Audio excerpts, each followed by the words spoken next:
Words. Words are magical. They appear to divide that which is indivisible.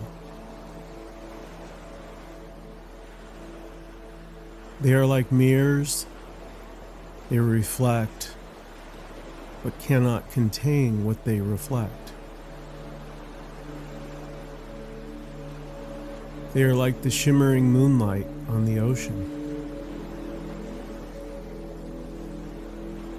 The rippling patterns appear separate, distinct, identifiable, nameable, and graspable. Yet, all are made of the same water.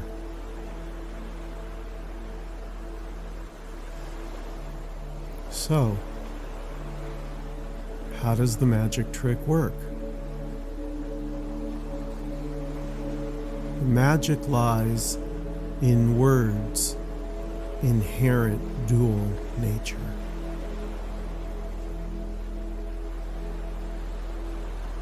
All words are dualistic because they require its opposite to exist. Let that sink in.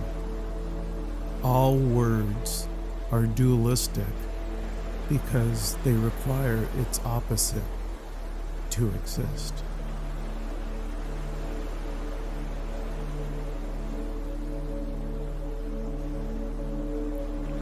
What's not consciously noticed is that words obscure unity simply by the naming thereof.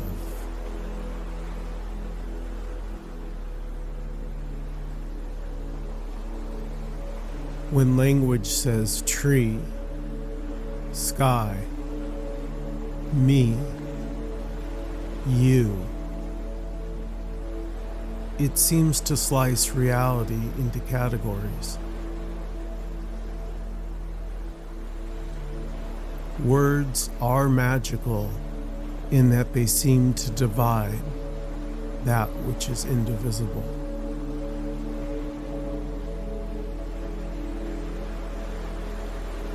They carry the power to conjure entire worlds of meaning, like spells cast out of thin air. Yet they can never know the reality they attempt to describe.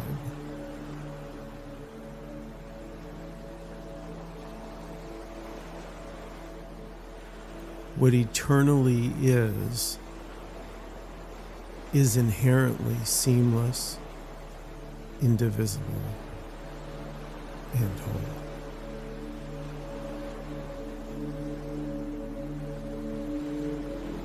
But when words appear, that which has no parts seems to have parts.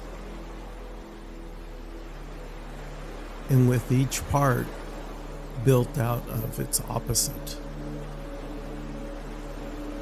Self, other,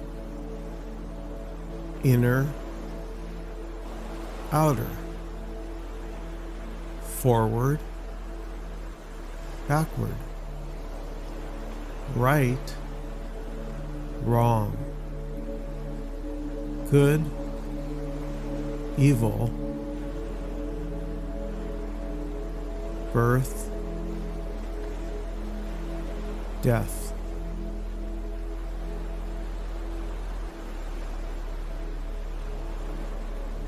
But here's the thing. Words never actually divide being.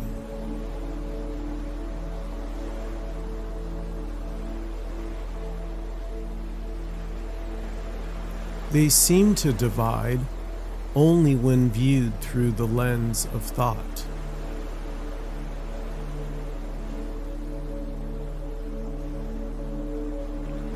Stories of division appearing within and as undivided being.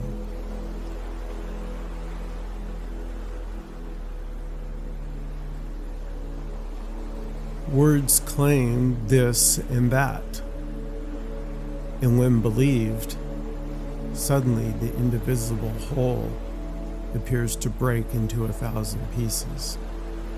Me and you, sky and earth, fire and water.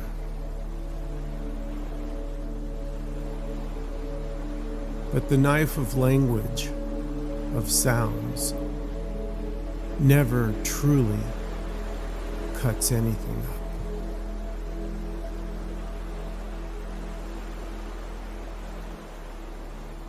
And when seen clearly, its very attempt to divide points you home to the indivisible silence from which it came.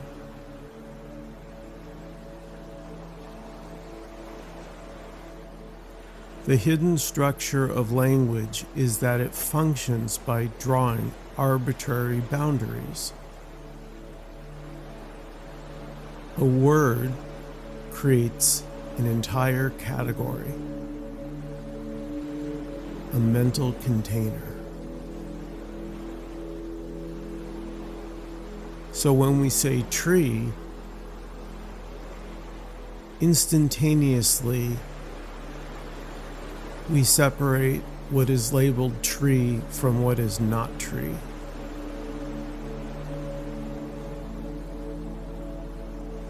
When I say me, instantly everything else becomes not me.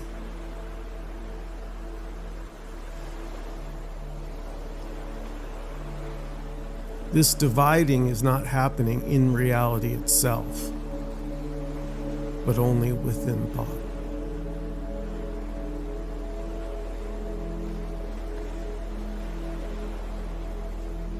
When language says unity or indivisible, notice that these words cannot capture the actuality of seamless, timeless being.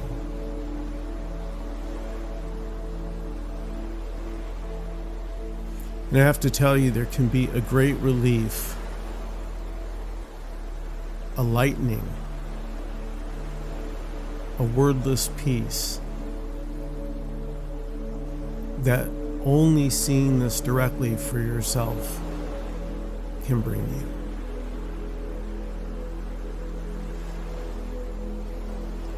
How words carve the flowing whole into discrete entities, as if reality were made of separate objects.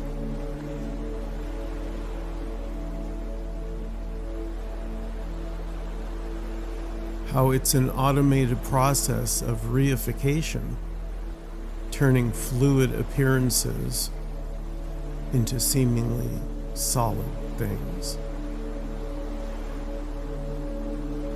It's noticing for yourself that language, by its very nature, organizes things into dualities.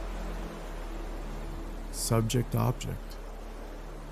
Cause-effect, black-white, us-them.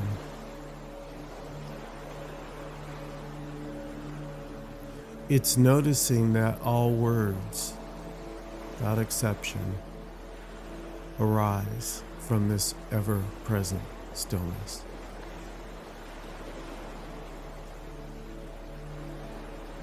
Like shimmering patterns on water, tracing shapes in what is seamless and without other.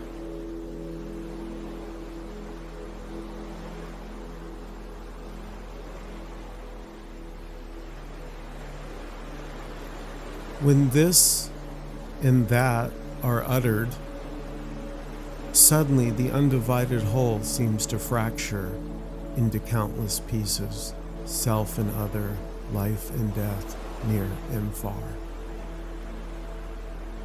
To see this is to see through the spell,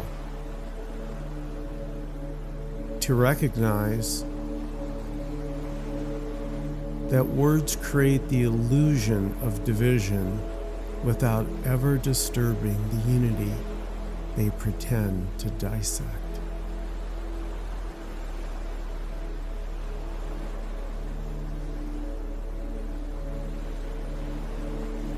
You then begin to notice how words function by carving boundaries, that each word is a mental container separating what is named from what is unnamed. So saying tree instantly creates not tree. Saying I conjures not I.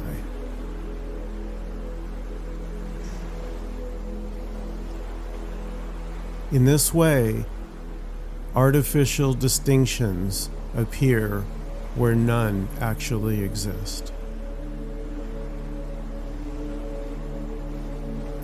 This is the unmatched, invisible trick of language. It organizes the seamless flow of experience into intelligible patterns. It divides the indivisible not in reality itself, but in thought.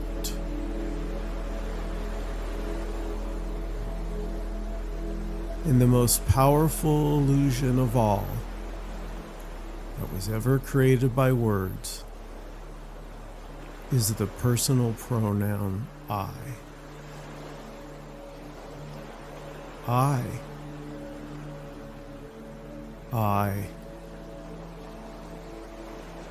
With that single sound, this, the wordless, seamless, imagines itself to be a separate center located within the body, yet uniquely distinct from the field of experience it arises within.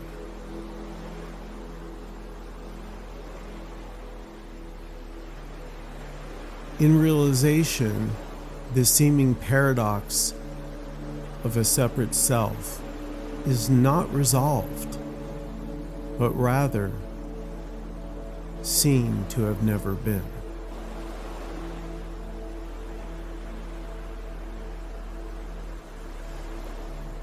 So language continues to function, distinctions continue to be spoken, but they are no longer mistaken for reality itself. Words are seen as shimmering appearances within the indivisible whole they seem to fragment. In this way, words are not rejected, but a dance of expression, playfully dividing without dividing.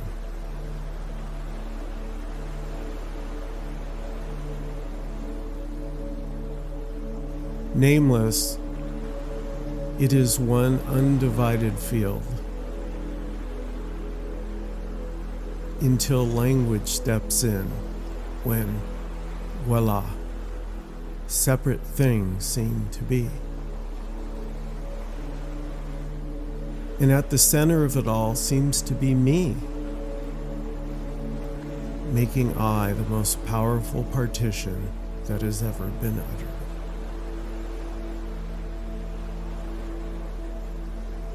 Because with that tiny sound, the separate center, cut off from everything else it perceives, seems to exist.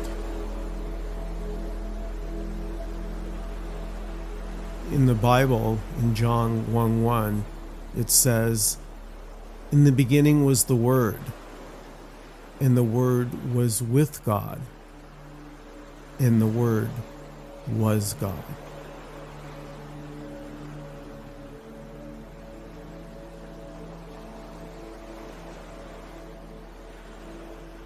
So there aren't two things here, regardless of what the mind says or a thought may claim.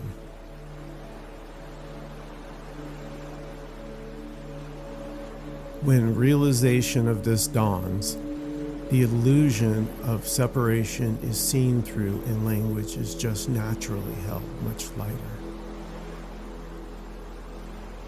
The mind-made distinctions are no longer as solid as they once were. Words become playful ripples on the surface of silence, neither dividing nor binding. They chant the illusion of fragmentation while shining with the indivisibility from which they arise.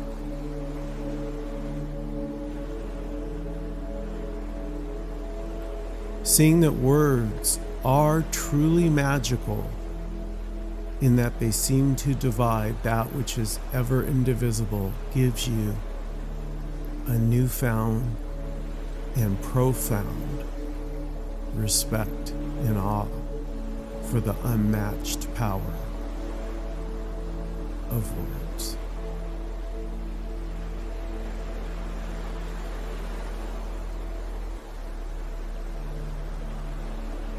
To see this is true freedom. To speak from this is true beauty. To realize this is liberation from the spell.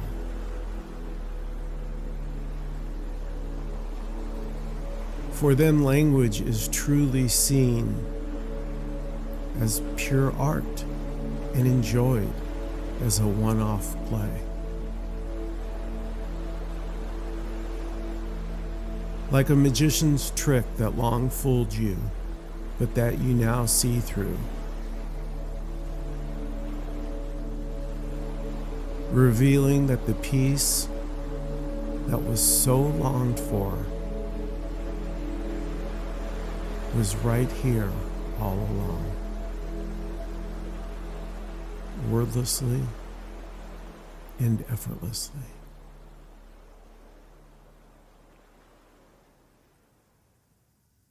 Thank you for listening.